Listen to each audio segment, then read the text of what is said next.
আজকের রান্না বাটা মাছ আলু দিয়ে করব।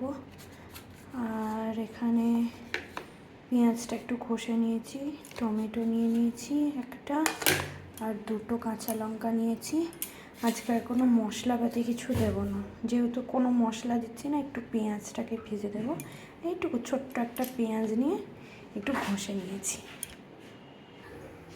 এদিকে ভাত বসিয়ে দিয়েছি, আর এদিকে হবে এখন মাছ।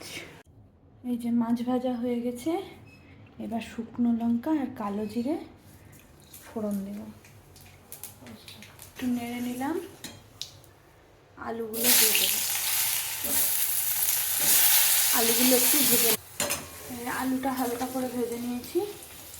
এবার এর মধ্যে পেঁয়াজ, লঙ্কা আর টমেটো যেটা আছে সবগুলো একবারে দিয়ে দেবো। এবার একটু ভাজা ভাজা করে নেব। একটু দিব লবণ, একটু হলুদ দেব।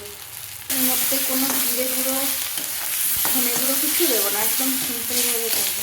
এই যে ভাজা ভাজা হয়ে গেছে, এবার জল দিয়ে দেবো। এবার মাছটা এর মধ্যে দিয়ে দিলাম।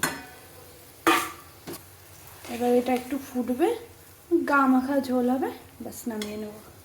এই যে মাছের ঝোলটা হয়ে গেছে, এই যে নামিয়ে নিলাম। দাঁড়াও 1 মিনিট দেখায়। গরমকালের পাতলা পাতলা মাছের ঝোল।